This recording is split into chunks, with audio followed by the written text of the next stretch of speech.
आशियाना उत्सव पॉडकास्ट में आपका स्वागत है।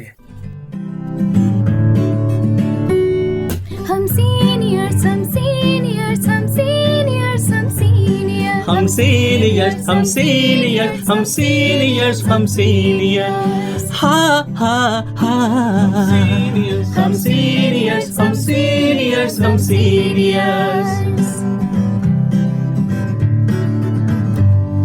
सिर पर गठरी ज्ञान से भरी, सिर पर गठरी ज्ञान से भरी, हम शजर बने सब छाया है खरी, हम शजर बने सब छाया है खरी। हो हम सीनियर्स हम सीनियर्स हम सीनियर्स हम सीनियर्स।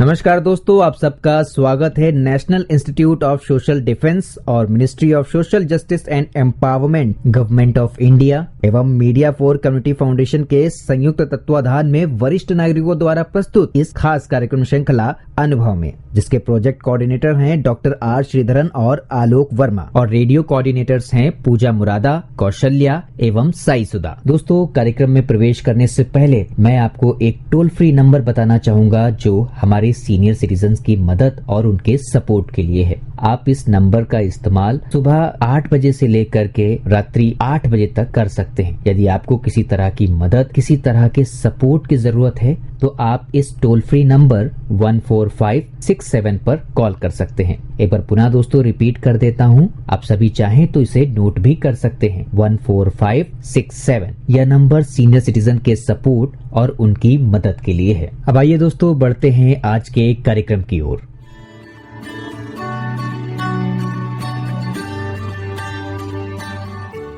नमस्ते दोस्तों, मेरा नाम है फाकत हुसैन।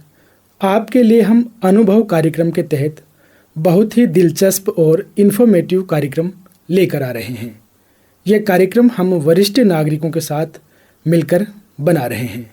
वरिष्ठ नागरिकों के पास उनके काम का लंबा अनुभव है, तो फिर क्यों ना ये अनुभव आपके साथ साझा किया जाए।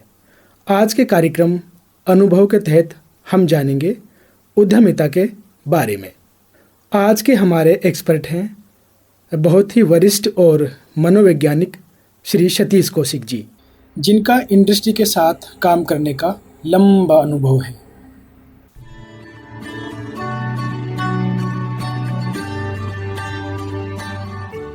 मेरा नाम सतीश कौशिक है। मुझे 35 साल से ज़्यादा का एक्सपीरियंस है। मैंने इंडस्ट्री में काम किया है और अभी मैंने मनोविज्ञान का भी मास्टर्स की है। लेकिन मेरा जो एक्सपीरियंस है बिजनेस को चलाने का या बिजनेस को सेटअप करने का, यानी उद्यमिता आप हिंदी में कहते हो उसको, वो मैं आपके साथ यहाँ पे शेयर करता हूँ। देखिए, उद्यमिता या और इसको इंग्लिश में कहते हैं एंटरप्रेन्योरशिप, यानी बिजनेस करना। बिजनेस करना एक जुनून है। बिल्कुल। तो इसमें जिसमें जुनून होता है किसी चीज को करने में, लेकिन जुनून का मतलब ऐसा नहीं है कि आप बिना सोचे समझे काम करते हैं। जुनून का मतलब होता है आप में किसी काम को करने की बहुत इच्छा है हाँ।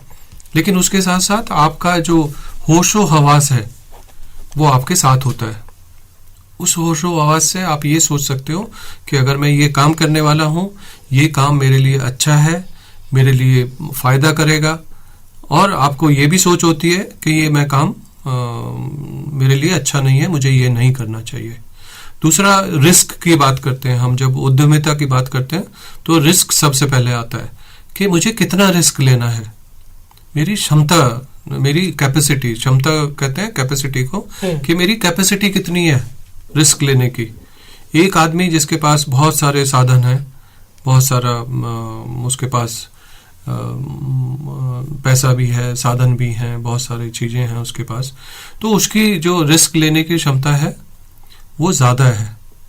लेकिन एक व्यापारी, एक आदमी जो बहुत छोटा सा काम करता है अपना, उद्यमी वो भी है जो एक रेहड़ी लगाता है, उद्यमी वो भी है जो एक फैक्ट्री लगाता है, बड़ी फैक्ट्री लगाता है। दोनों उद्यमी है, लेकिन वो बिजनेस करते हैं। उनका भी काम शाम के टाइम, दोनों का ये पर्पस रहता है कि मैं 2 पैसे घर के लिए कमा के लेके जाऊं। जी। तो लेकिन जो वो रेडी वाला है उसके पास रिसोर्सेज कम है, वो रिस्क कम ले सकता है। अगर उसको थोड़ा सा भी नुकसान हो जाता है तो उसको ज्यादा तकलीफ होती है। जबकि बड़े वाला है उसको ज्यादा नुकसान होता है, तब उसको छोटे नुकसान से भी तकलीफ होती है। क्योंकि बिजनेस में तकलीफ होना बहुत जरूरी है आगे बढ़ने के लिए। प्रॉपर अगर साधन ही तो है ना, साधन को अगर हम अच्छी तरह से इस्तेमाल करेंगे तभी हम कुछ पैसा बना सकते हैं। सतीश जी, ये जो बिजनेस है उद्यमिता है, इसके साथ 2 नाम जैसे आपस में जुड़े हुए रहते हैं। एक तो क्या करना चाहते हैं और क्यों करना चाहते हैं, इसके पीछे और क्या इन दोनों सवालों का जवाब अगर आप ठीक से दे पाते हैं, आपको लगता है कि हाँ मुझे ये करना है, और क्योंकि उसके साथ क्यों भी जुड़ा हुआ है। क्या करना है यानी आपका प्रोडक्ट क्या होना चाहिए, आप क्या करना चाह रहे हैं, उत्पाद जिसको कहते हैं, प्रोडक्ट क्या होना चाहिए। मुझे सब्जी उगानी है, मुझे गेहूं उगाना है जी, लेकिन क्यों? यानी सब्जी उगानी है मुझे, उसके गुड़गांव की मार्केट में बहुत सारी डिमांड है, आज रेट भी बहुत अच्छे हैं, तो हम लोग उनको उगाने की कोशिश करते हैं, उनको उगाते हैं और उनको प्रोसेस करके और उनको हम बेच देते हैं, तो हमें पैसा मिलता है।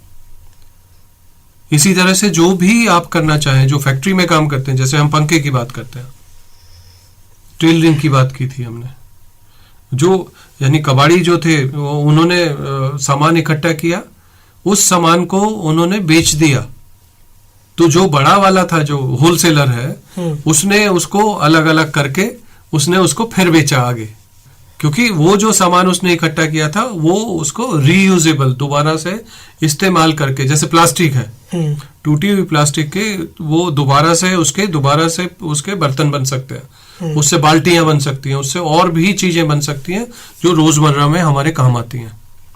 तो रिसाइकलिंग कहते हैं उसको जी।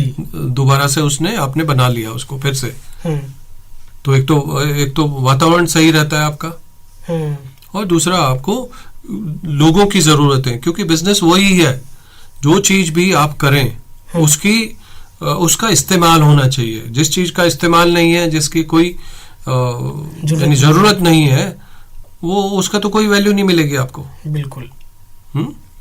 तो आप ये देखिए कि क्या करना चाह रहे हैं, क्या का मतलब है, फिर आपको ये देखना पड़ेगा कि इसकी डिमांड है, लोगों को जरूरत है उसकी, क्या वैल्यू मिल सकती है मार्केट में। हाँ, यानी जरूरत है, हम एक दूसरे की जरूरतों को पूरा करते हैं उससे, जो बना के चीजों को, और वो ही बिजनेस है। आपने बनाया, आपने बेचा, वहां से आपको पैसा मिला, फिर बनाया आपने, फिर आपने किसी ना किसी की जरूरत को पूरा किया। और जैसे जैसे आप बिजनेस करते जाते हो तो आपको ये पता लगता है कि जैसे सेल के लिए आप जाते हो तो आपसे लोग और भी, अरे भाई आपके पास ये भी है क्या, दूसरी चीज भी है, तो आपको जब बहुत सारे लोग पूछने लगते हैं, अरे इसकी भी जरूरत है, मुझे तो इसका भी पता रहना चाहिए। जैसे जो एक फलों की रेहड़ी लगाता है आदमी, अगर जब वो निकलता है तो उसने कुछ फल रखे शुरू में, क्योंकि उसको लगा कि केले की भी जरूरत है, सेब की भी जरूरत है, चीकू की भी जरूरत है, तो इन तीनों चीजों की जरूरत है। लेकिन जब उसने रेहड़ी लगाई तो वहां पे, अरे यार तूने अमरूद नहीं रखे हुए, बेर भी है तेरे पास, नहीं है। तो वो बहुत सारी चीजें इंफॉर्मेशन आपको और देते हैं, जिससे आप उसको बढ़ाने की कोशिश करते हो जी, क्योंकि डिमांड मिल रही है वहां से। हाँ, तो वो जो सेल्स करने वाले होते हैं उनको सबसे ज्यादा इंफॉर्मेशन मिलती है, तो वो नई नई चीजें सोचते रहते हैं फिर कि अरे भाई ये इसकी भी जरूरत है मार्केट में, तो मैं ये काम भी करता हूँ। और लोग अपनी बताते हैं कि अरे भाई हमारे गांव में ये नहीं मिलता, हमारे पास ये नहीं हो रहा है, तो फिर वो करते हैं। जैसे जिसने टेलरिंग की दुकान खोली है उसको पता है कि टेलर कपड़े तो सबको सिलवाने हैं, तो अगर मैं यहीं पे अपनी टेलर की दुकान खोलूं तो मेरे पास डिमांड है उसकी। बिल्कुल। और सर ऐसे कई एग्जाम्पल भी देखने को मिलते हैं कि जैसे पहले उसने काम शुरू किया था कोई और, फिर जब डिमांड उसके पास ज्यादा आई तो फिर उन्होंने वो धीरे धीरे पुराने वाले को कर दिया और वो बढ़ा दिया। ये बहुत बढ़िया तरीका है ये। हाँ।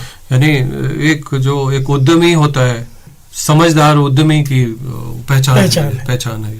अच्छा सर, कुछ लोग ये भी कहते हैं कि जो बिजनेस है, उद्यमिता है, इसको वो उस तरह से देखते हैं जैसे ये एक पहाड़ के बराबर है, अगर पहाड़ के कूदने के बराबर, और फिर जब आप कूद गए हैं फिर आपको अपने पैराशूट वगैरह जो होते हैं ना उसके सेफ खोलने की जो बात होती है खोलने की तो ठीक है उसमें, आप पैराशूट लगा के कूदते हैं तो यानी उसको हम यानी पूरा आपको अंदाजा होना चाहिए। जो हम कैलकुलेटेड की बात करते हैं, गिना चुना, वो रिस्क लेते हैं आप।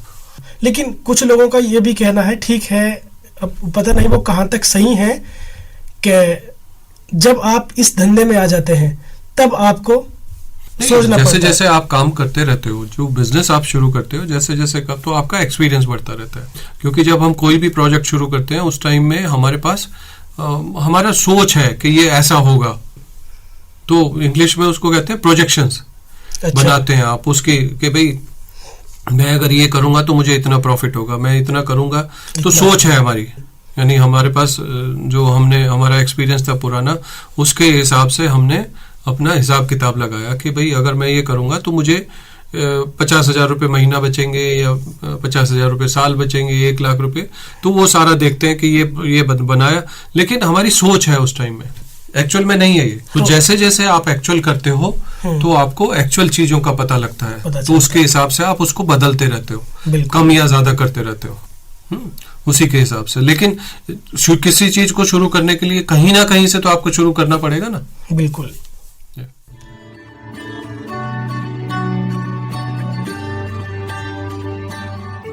दोस्तों, आज के कार्यक्रम में बस इतना ही। बाकी की बातचीत आप अनुभव आशियाना के एक और एपिसोड में सुन पाएंगे। नमस्कार।